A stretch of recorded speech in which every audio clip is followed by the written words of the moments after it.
ప్రార్థించుకుందాం.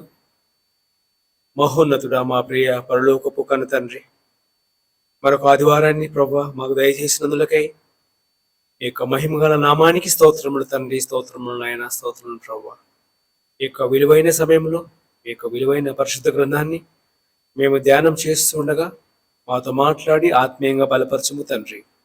ఇక్కడ కూడిన మీ పిల్లలను సోషల్ మీడియా ద్వారా వీక్షిస్తున్న మా ప్రియులందరినీ మీ యొక్క పరిశుద్ధమైన రెక్కల చాటున కాపాడి భద్రపరిచి మీ కృపలో వర్ధిల్లు చేయము తండ్రి అని ప్రార్థిస్తూ, ఈ యొక్క ఆరాధనంతట్లో వాక్య పరిచర్యలో మీరు మాకు తోడుగా ఉండి మాతో మాట్లాడి ఆత్మీయంగా బలపరచుమని క్రీస్తు యేసు ప్రభు అతి పరిశుద్ధమైన మహిమాన నామములో మిమ్మల్ని మిక్కిలి వినయించే ప్రార్థించి అడిగి వేడుకొనుచున్నాము తండ్రి, ఆమెన్. దేవునికి స్తోత్రములు. ప్రభు అయిన యేసు క్రీస్తు వారి అతి పరిశుద్ధమైన నామములో మీ అందరికీ వందనములు, శుభములు తెలియజేస్తూ మత్తయి సువార్త 5వ అధ్యాయము, మత్తయి సువార్త 5వ అధ్యాయము 14వ వచనం ధ్యానించుకుందాం. మీరు లోకమునకు వెలుగై ఉన్నారు. మీరు లోకమునకు వెలుగు. మీరు లోకమునకు వెలుగు. వెలుగును గురించి ఆలోచన చేయగలిగితే సర్వోన్నతుడైన దేవుడు ఈ సర్వ సృష్టిని సృష్టించే ప్రారంభంలో మనం ఆలోచన చేయగలిగితే ఆదికాండము జెనెసిస్ చాప్టర్ 1 verse 3, దేవుడు వెలుగు కమ్మని పలకగా వెలుగు కలిగెను. వెలుగు మంచిదైనట్టు వెలుగు మంచిది. ఏం మంచిది? వెలుగు మంచిది. మనకిప్పుడు వెలుగు లేకుండా మనం ఉండగలమా?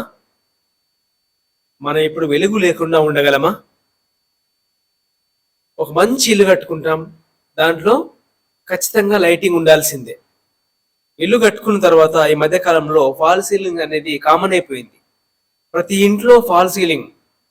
ఒకప్పుడు మన చిన్నతనంలో ఒక రూమ్ లో ఒక లైట్ ఉండేది.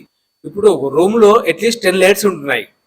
ఫాల్ సీలింగ్ రూమ్ లో అట్లీస్ట్ 10 లైట్స్. ఈ మహావిశ్వానికి దేవుడు ఏం చేశాడు?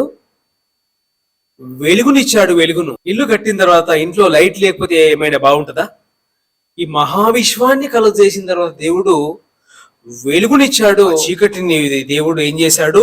వెలుగు చేశాడు. చీకటి అగాధ జలము పైన కమ్మి ఉంటే దేవుని ఆత్మ జలముల పైన అల్లాడుచుండెను.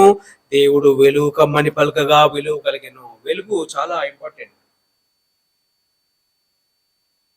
వెలుగు దేవుని సృష్టి.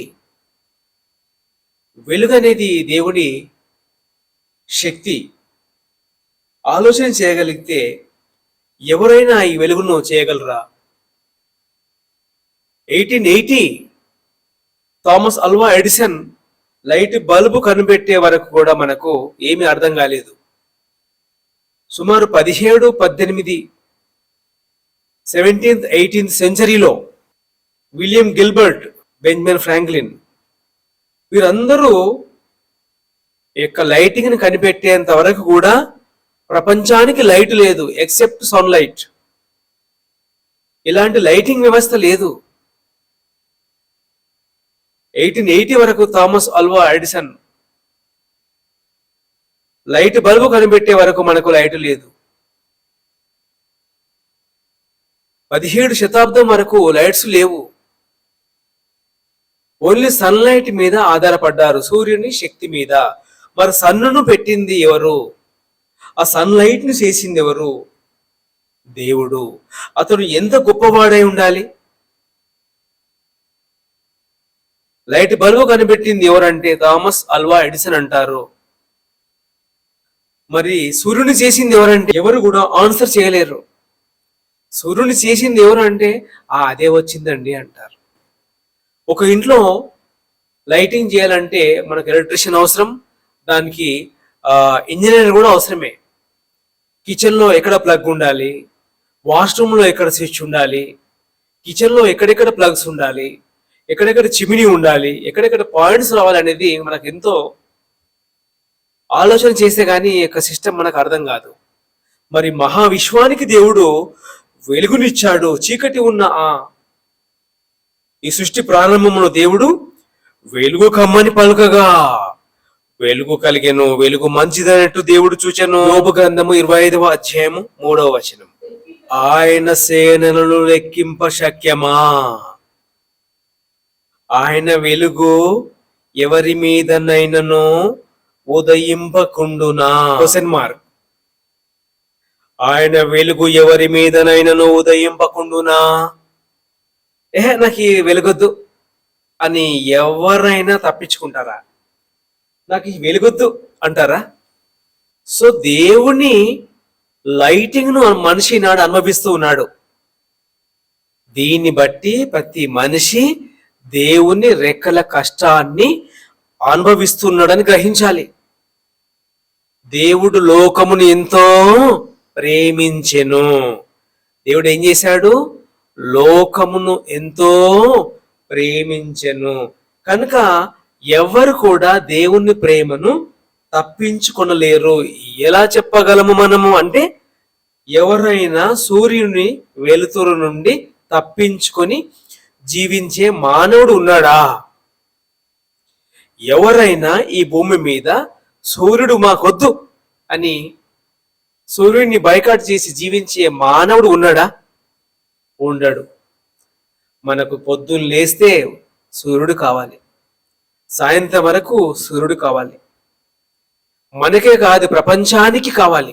ప్రేమ అని మనం గ్రహించాలి. వెలుగంటే ఏంటి? దేవుడి ప్రేమ అని మనం గ్రహించాలి. వెలుగంటే దేవుడి ప్రేమ, దేవుని టెక్నాలజీ, దేవుని శక్తి. మనము ఆ వెలుగును అనుభవిస్తున్నప్పుడు మనము ఒక విషయాన్ని గ్రహించాలి. దేవుడు నన్ను ప్రేమిస్తున్నాడు, దేవుడు నన్ను ప్రేమిస్తున్నాడు అనే విషయాన్ని మనము ప్రతి ఒక్కరూ తెలుసుకోవాలి. దేవుడు నాకు లైటింగ్ ఇస్తున్నాడు. మనం బిల్లు కట్టామా? మరి పుట్టింది మొదలుకొని నేటి వరకు దేవుడు ఇస్తున్న వెలుతురును అనుభవిస్తున్నా మనం మరి దేవునికి బిల్లు కట్టామా? సో దీన్ని బట్టి మనకి ఏమర్థమవుతుంది? దేవుని ప్రేమను మనము పొందుకుంటున్నాం. దేవుడు ఫ్రీగా ఇస్తున్నాడు వెలుగు. యోహాను సువార్త 8వ అధ్యాయము 12వ వచనము. నేను లోకమునకు వెలుగును అన్నాడు. నన్ను వెంబడించువాడు చీకట్లో నడవక జీవపు వెలుగు కలిగి ఉండునని వారితో చెప్పాను. ప్రభువైన యేసుక్రీస్తు ఏమంటున్నాడు? నేను లోకమునకు వెలుగు, లోకమునకు వెలుగు. ఆదియందు దేవుడు ఏం చేశాడు? వెలుగు కమ్మని పలుకగా వెలుగు కలిగెను. ఇన్ ద బిగినింగ్ లో దేవుడు ఏం చేశాడు? వెలుగు చేశాడు. వెలుగెందుకు? మానవాళికి, సర్వకోటి జీవరాశికి వెలుగు అవసరం. మరి ఈనాడు లోకానికి ఎవరు అవసరం? యేసుక్రీస్తు అవసరం. నేను లోకమునకు వెలుగు అంటున్నాడు ప్రభువు. ప్రభువు లోకానికి అవసరం, క్రైస్తవులకు మాత్రమే కాదు. యేసుక్రీస్తు ఎవరికి అవసరం? లోకానికట. ఏమంటున్నాడు? నేను లోకమునకు వెలుగును. యేసుక్రీస్తు వద్దు అంటే అతడు దేన్ని కోరుకుంటున్నట్టు? చీకటిని. నాకు యేసుక్రీస్తు వద్దు అంటున్నాడు ఒక వ్యక్తి అంటే అతడు దేన్ని ఇష్టపడుతున్నాడు? చీకటిని. దేవుడు చీకటిని ఇష్టపడ్డాడు. దేవుడు చీకటిగా ఉన్న లోకానికి ఏం చేశాడు? ఇన్ ద బిగినింగ్ లో వెలుగు కమ్మని పలుకగా వెలుగు కలిగెను. వెలుగు మంచిది అని చెప్పాడు దేవుడు. ఏం చెప్పాడు దేవుడు? వెలుగు మంచిది అన్నాడు, చీకటి మంచిది అనలేదు. కానీ మనుషులు ఈనాడు యేసుక్రీస్తు పేరు చెబితే కోపం వస్తుంది. యేసుక్రీస్తు అనగానే మండిపోతున్నారు. యేసుక్రీస్తు ఎవరట? లోకరక్షకుడు. ఆయన ఏమని చెప్తా ఉన్నాడు? నేను లోకమునకు వెలుగును. నీవు నమ్మినా నమ్మకపోయినా నేను ఐఎమ్ ద లైట్.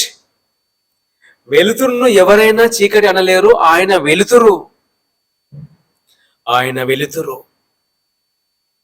దేవుని కోరిక ఏమంటున్నాడు? మీరు కూడా వెలుగే అన్నాడు. దీనిలో ఏం నష్టం ఉంది? యేసుక్రీస్తు అంటున్నాడు నేను వెలుగు అన్నాడు, నేను పరిశుద్ధుని అన్నాడు, మీరు వెలుగే అన్నాడు, మీరు పరిశుద్ధులు అన్నాడు. దీంట్లో తప్పేముంది? యోబు గ్రంథము 3వ అధ్యాయము, జోబ్ చాప్టర్ 3 verse 16. అకాల సంభవమై కంటబడకయున్న పిండము వంటి వాడనై లేకపోయి ఉందును. అకాల సంభవమై కంటబడకయున్న పిండము వంటి వాడనై లేకపోయి ఉందును. వెలుగు చూడని బిడ్డ వలె లేకపోయి ఉందును. వెలుగు చూడని బిడ్డలు ఎవరు? వెలుగు చూడని బిడ్డలు అంటే తల్లి కడుపులో నుండే లోకంలోనికి రాకుండా వెలుగు చూడని బిడ్డలు. మరి మనం వెలుగు చూసామా? చూసాం. మరి మనం వెలుగు చూసామంటే మనపై బాధ్యత ఉందని గ్రహించాలి. మనపై బాధ్యత ఉంది. మనం కూడా తల్లి కడుపులో నుండి వెనక్కి వెళ్ళిపోతే నేను లేను, మీరు లేరు. వెలుతురును మనం చూడము. వెలుగు చూడని బిడ్డలు. మరి మనం వెలుగు చూసాం కదా, మనం వెలుగు చూస్తున్నాం, వెలుగును అనుభవిస్తున్నాం, వెలుగును ఎంజాయ్ చేస్తున్నాం, వెలుగును యూటిలైజ్ చేస్తున్నాం, వాడుకుంటున్నాం వెలుగును. Solar system. మన పుట్టుక వెనుక దేవుని ప్రణాళిక ఉంది. మనం వెలుగు చూస్తున్నామంటే దేవుడు ఏం చేశాడు? మనకు ఆయుష్నిచ్చాడు, ఈ లోకంలోనికి పంపాడు. నా రెక్కల కష్టాన్ని చూడండి అన్నాడు, సంతోషించండి అన్నాడు, ప్రకృతిని చూడండి అన్నాడు, నన్ను చూడండి అన్నాడు. కానీ దేవుడు కనపడకుండా పోయేసరికి మనుషులు అనుకుంటున్నారు దేవుడు లేడు అనుకుంటున్నారు. దేవుడేమో నన్ను కనుక్కొనండి అంటున్నాడు. నన్ను తడవులాడి కనుక్కొనండి అని దేవుడు అంటుంటే దేవుడు కనపడకుండా పోయేసరికి మనుషులు అనుకుంటున్నారు దేవుడు లేడు అనుకుంటున్నారు. దేవుని సంగమా, దేవుని లక్షణం, దేవుని క్వాలిటీ ఏంటంటే ఆయన కనపడడు. ఆయన క్వాలిటీ అలాంటి క్వాలిటీ. ఆయన కనపడడు. లేడు అనడానికి ఆస్కారం లేదు. ఫర్ ఎగ్జాంపుల్, ఎలక్ట్రిసిటీ పవర్ ఉంది, మనకు కనిపిస్తుందా? ఎలక్ట్రిసిటీ పవర్ మనకు కనబడుతుందా? లేదంట. మా పోని ప్లగ్లో చేయబడితే తెలుస్తుంది పవర్ ఉందో లేదో. చాలా మంది విద్యుత్ షాక్ కొట్టి చచ్చిపోతారు. పేపర్లో వస్తుంది ఏమని? విద్యుత్ షాక్ కొట్టి చచ్చిపోయాడు అని. కేసు ఎవరి మీద పెడతావు? విద్యుత్ శక్తి మీద పెడతావా? అది కనపడకుండా ఉంది కదా. లేదంటావా? పవర్ అనేది కనపడదు. అంత మాత్రాన లేదనుకుంటే అవివేకం, అవివేకం, అవివేకం. యోబు గ్రంథము 24వ అధ్యాయము 13వ మానవుల మనసెరిగిన దేవుడు ముందుగానే రాయించాడు, వెలుగు మీద తిరుగుబడువారు కలరట. ఇప్పుడు వెలుగు మీద తిరుగుబడువారంటే ఎవరు? దేవుడిని ఇష్టపడని వారు, దేవుడు లేడు అనేవారు, యేసుక్రీస్తును నమ్మని వారు. వీరంతా ఎవరట? వెలుగు మీద తిరగబడువారు కలరు, వీరు దాని మార్గములను గుర్తుపట్టరు. దేవుడు ఎంత గొప్పగా రాయించాడు. దేవుని సృష్టి కావాలి, దేవుడొద్దా? దేవుడు రెక్కల కష్టం కావాలి, దేవుడొద్దా? ఎంత అన్యాయంగా ఉన్నాడు మానవుడు. ఎంత అవివేకంగా ఆలోచిస్తున్నాడు ఈ మానవుడు. వెలుగు చూడని బిడ్డబావ నీవు, నీకు ఎక్స్క్యూజ్ ఉంది. మరి నువ్వు వెలుగు చూసావు కదా, మరి వెలుగు చూసిన తర్వాత ఒకసారి ఆలోచించవా? ఒకసారి ఆలోచించు. ఇంత పెద్ద లోకానికి వెలుగునిచ్చిన దేవుడు ఎవరై ఉంటారని ఎంక్వైరీ చేయవా? ఆలోచన చేయవా? ఆ దేవుడిని పరిచయం చేయడానికి వచ్చిన యేసుక్రీస్తు లోక రక్షకుడు, దేవుని ప్రియ కుమారుడు ఈ లోకంలోనికి వస్తే ఆయన మాటను ఎవరు అంగీకరిస్తున్నారు? నేను వెలుగును అన్నాడు యేసుక్రీస్తు, నేను పరిశుద్ధుడును అన్నాడు యేసుక్రీస్తు, నేను వచ్చింది లోకంలోనికి మీకోసమే అన్నాడు యేసుక్రీస్తు, మీ పాపములను కడగడానికి వచ్చాను అన్నాడు. ఆయన పేరు చెబితే ఎంత కోపమో. ఆయన పేరు చెబితే కొడుతున్నారు, తిడుతున్నారు అమాయకులు. వెలుగు మీద తిరగబడువారు కలరు, వీరు దాని మార్గములను గుర్తుపట్టరు. 16వ వచనం, చీకటిలో కన్నము వేస్తారట, పగలు దాగుకొందురు, వారు వెలుగు జోలికి రారు. వారందరూ ఉదయమును మరణాంధకారముగా ఎంచుదురు. ఉదయాన్ని ఏమనుకుంటారట? అమ్మ, మాకు ఉదయం మంచిది కాదు, ఎందుకంటే మేము రాత్రిపూట దొంగతనాలు చేస్తాం కదా, రాత్రిపూట చెడ్డ పనులు చేస్తాం కదా, రాత్రిపూట సంఘ విద్రోహ కార్యక్రమాలు చేస్తాం కదా, మాకు చీకటి అంటేనే ఇష్టం, మేము పగలు బయటికి రాము, మాకు ఉదయము మరణాంధకారముగా ఉండును అనుకుంటున్నారు. ఇలాంటి వారికి యేసుక్రీస్తు మాటలు అస్సలు గిట్టవు. ప్రభు అంటేనే చిరాకు, బైబుల్ అంటే చిరాకు, యేసుక్రీస్తు పేరు చెప్తే కోపం వస్తుంది. ఆలోచించండి.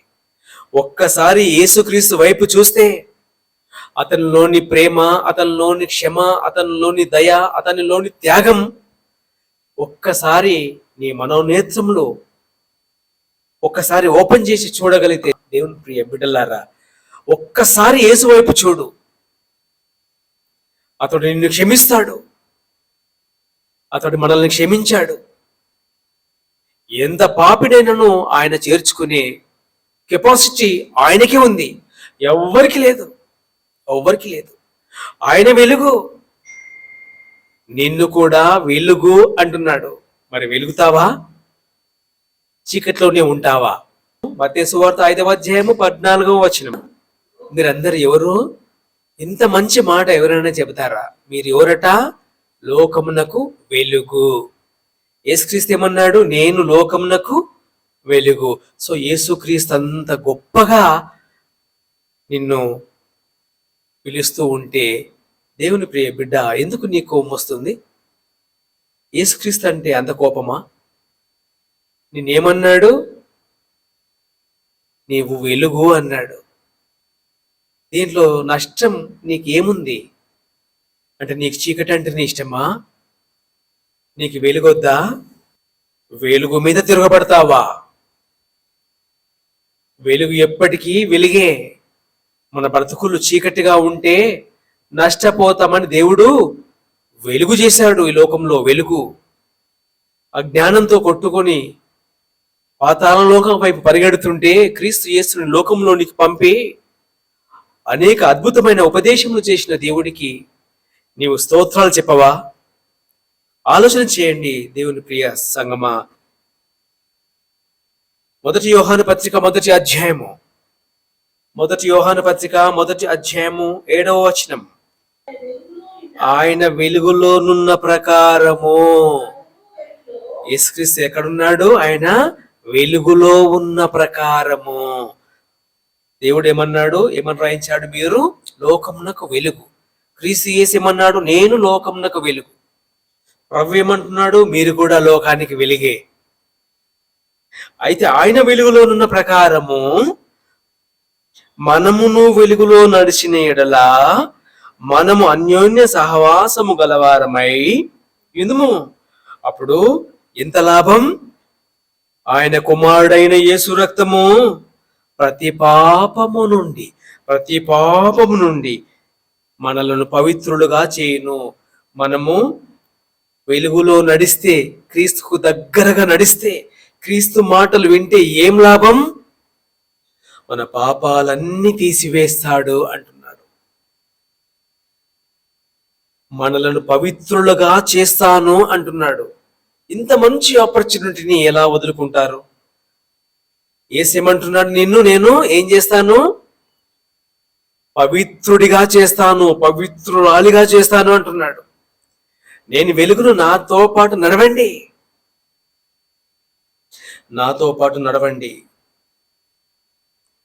మరి మనము వెలుగుదామా?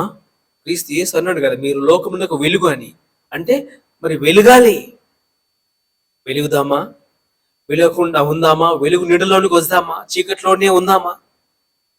నేను చీకటిని ఇష్టపడతాను అంటారా? యెషయా గ్రంథం 45వ అధ్యాయం, ఐజయా 45:7. ఐజయా 45:7. ఈ ప్రపంచానికి వెలుగునిచ్చిన దేవుడు ఒక కఠినమైన మాటను, ఒక హెచ్చరికను చేస్తూ ఉన్నాడు. 45:7 నేను వెలుగును సృజించువాడను, అంధకారమును కూడా కలుగజేయువాడను, సమాధానకర్తను, కీడును కలుగజేయువాడను నేనే, వీటన్నిటినీ కలుగజేయువాడను. జాగ్రత్త. ఏమంటున్నాడు? నేను వెలుగునిచ్చాను కదా, అంధకారాన్ని కూడా కలగజేశాను. యేసుక్రీస్తుని నమ్మకపోతే నీవు వెళ్ళేది అంధకారానికే. ఈ లోకంలోనికి వచ్చిన యేసుక్రీస్తును నమ్మకపోతే అంధకారమైన కటిక చీకటి గల బిలమ అనే లోకం ఒకటి ఉంది. నేను వెలుగును చేశాను, అంధకారంను కూడా చేశాను, సమాధానం ఇచ్చాను, కీడును కూడా ఇచ్చాను. నేనే యెహోవాను అన్నాడు. పరలోకం ఇచ్చాను, నరకం ఇచ్చాను అన్నాడు. పరలోకానికి వస్తావా? రండి అంటున్నాడు. నా కుమారుడి ద్వారా రండి అంటున్నాడు. నరకానికి వెళతారా? వెళ్ళండి, మీ ఇష్టం. మీకు నేను లిబర్టీ ఇచ్చాను, స్వతంత్రం ఇచ్చాను. దానికి సాక్ష్యం ఈ వెలుగే. విశ్వం పుట్టింది మొదలుకొని సూర్యుడు వెలుగుతూనే ఉన్నాడు, ప్రకృతి పరిభ్రమణిస్తూనే ఉంది. నా శక్తిని ఒకసారి అంచనా వేయండి. నేను యెహోవాను అంటున్నాడు దేవుడు. ఆయన ఎవరు కూడా మర్చిపోవడానికి వీలు లేదు. ఆయన పంపిన దేవుని ప్రియ కుమారుడిని యేసుక్రీస్తుని మనం మర్చిపోవడానికి వీలు లేదు. పరిశుద్ధాత్ముడిని మనము మర్చిపోవడానికి వీలు లేదు. సమాధానకర్తను మనము మర్చిపోవడానికి వీలు లేదు. చీకటిని ప్రేమిస్తే ఇది అనుకూలమైన సమయం. వెలుగులోనికి వద్దాం, వెలుగు బిడలుగా ఉందాం. మీరు లోకమునకు వెలుగు అన్నాడు. ఒక మంచి టైటిల్ మీకు ఇచ్చాడు దేవుడు. యేసుక్రీస్తుకు వెలుగు అని పెడితే ఆ యేసుక్రీస్తు ఆ పేరు మనకిచ్చేశాడు, మీరు వెలుగు అని. ఆయన వెలుగులో ఉన్న ప్రకారం మనము వెలుగులో నడిచిన యెడల మనము పరిశుద్ధులమును పవిత్రులుగా ఆయన చేసుకుంటాడు. మన వలన కానిది క్రీస్తు యేసు చేస్తాడు. మరి దేవుడు ఏం చేశాడు? కీడును ముందు పెట్టాడు, మేలును ముందు పెట్టాడు. ఏం కావాలో తీసుకునే అవకాశం దేవుడు మన ముందే పెట్టాడు. ఒక మంచి తీర్మానం తీసుకుంటే బాగుంటుందని ఆశపడుతూ ప్రార్థించుకుందాం. మహిమ స్వరూపుడా, మా ప్రియ పరలోకపు కన్న తండ్రి, మీ మహిమకు స్తోత్రము తండ్రి. లోకాన్ని మీరు ప్రేమించి గొప్ప వెలుగునిచ్చినందుకే మీ స్తోత్రం ప్రభువా. నశించిపోయిన మానవాళిని కాపాడడానికి ప్రభువైన యేసుక్రీస్తును పంపినందుకై మీ స్తోత్రములు తండ్రి. కాపాడుకున్నందుకై మీ స్తోత్రములు తండ్రి. ఇచ్చిన బోధను బట్టి, పరిశుద్ధ గ్రంథాన్ని బట్టి మీకు స్తోత్రములు ప్రభువా. పరిశుద్ధాత్ముడిని బట్టి తండ్రి మీకు స్తుతులు, మీ స్తోత్రము చెల్లించుకుంటున్నాం. విత్తబడ్డ మీ మాటలు మీ పిల్లలు విన్నారు. ఇంకా మీ మాటల్లోని పరమార్థం ఇంకా డెప్త్లోనికి వెళ్ళి మరి తండ్రి అర్థం చేసుకొని మిమ్మల్ని ప్రేమించి ప్రభువును హృదయానికి హత్తుకొని జీవించుటకు కృప చూపు తండ్రి అని విజ్ఞాపన ప్రార్థన చేస్తూ ఇక్కడ కూడిన మీ పిల్లలను సోషల్ మీడియా ద్వారా వీక్షిస్తున్న మా ప్రియులందరినీ, ఆత్మీయులందరినీ కాపాడుము, కృప చూపము. మీలో వర్ధిల్లు చేయము తండ్రి, జ్ఞానంలో వర్ధిల్లు చేయమని ప్రార్థన విజ్ఞాపనలు చేస్తూ యేసుక్రీస్తు వారి అతి పరిశుద్ధమైన మహిమగల నామములో ప్రార్థించి అడిగి వేడుకొనుచున్నాము తండ్రి. ఆమెన్. మనందరికీ తండ్రి అయిన దేవుని ప్రేమయు, ప్రభువైన యేసుక్రీస్తు కృపయు, పరిశుద్ధాత్మ సహవాసం ఇప్పుడును ఎల్లప్పుడును సదాకాలం తోడే నడిపించును గాక. ఆమెన్. దేవునికి స్తోత్రములు.